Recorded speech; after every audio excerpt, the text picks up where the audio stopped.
Hexaware company के कर्मचारियों ने मिलकर अपनी कंपनी को करीब 4 से 5 करोड़ का चूना लगा दिया। 7 से 8 कर्मचारियों की मिलीभगत से की गई इस धोखाधड़ी के सामने आते ही कंपनी ने कर्मचारियों के खिलाफ सोनेगांव पुलिस स्टेशन में मामला दर्ज कर दिया। नागपुर के मिहान में हेक्सावेयर टेक्नोलॉजी लिमिटेड के कर्मचारियों के खिलाफ कंपनी से 4 से 5 करोड़ रुपए की धोखाधड़ी करने का मामला दर्ज किया गया था। इस कंपनी के कुछ कर्मचारी हेल्प डेस्क के माध्यम से ग्राहकों से लौटाए गए सामान और रिटर्न पार्सल में पैसों की ठगी करते पाए गए। जांच के दौरान जब कंपनी के अधिकारियों को इस बात का पता चला तो उन्होंने सोनेगांव पुलिस स्टेशन में शिकायत दर्ज कराई। इस धोखाधड़ी में 7 से 8 कर्मचारी शामिल हैं। इस मामले में आगे की जांच जारी है। नमस्कार.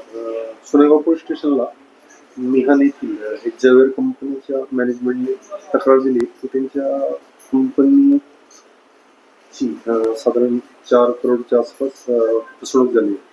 सदर कंपनी ही हेल्प डेस्क म्हणजे कस्टमर केअरचं काम करते.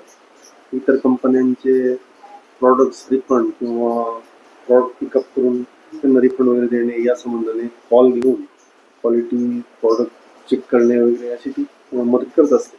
तर त्यांना असं संशय आला की अनेक त्यांचे जे कर्मचारी त्याच्यातील बऱ्याच कर्मचाऱ्यांच्या कंटिन्यू लॉगवर रिफंड अमाऊंट रिफंड केलेल्या प्रॉडक्ट दिसून येत आहेत. तर इतके रिफंड का केले या संशयातून त्यांनी जेव्हा अकाउंट चेक केले असता जवळजवळ 4 ते 5 करोडचे रिफंड प्रॉडक्ट झालेले दिसून आले. त्यामुळे संशय बळावून त्यांनी सदर घटना ही डिसेंबर ते जानेवारीच्या दरम्यान घडलेली. त्यानंतर त्यांनी त्या कर्मचाऱ्यांना कमी केले. नंतर अकाउंट करून त्यांनी 5 तारखेला सदर प्रकरणात कंप्लेंट दिली आहे. सदर प्रकरणात नेमकं काय घडलेलं आहे, रिफंड करून ते रिफंड अमाऊंट कुठे जमा झालेली आहे याबाबत तपास करू सध्या दाखल झालेला आहे आणि तपास सुरू आहे. या प्रकरणात किती आरोपी असू शकतात काय? 7 आरोपींचा तर कंपनीनेच त्यांच्या कर्मचाऱ्यांनी दिलेले ते 7 आरोपी सध्या कामावर नाहीत.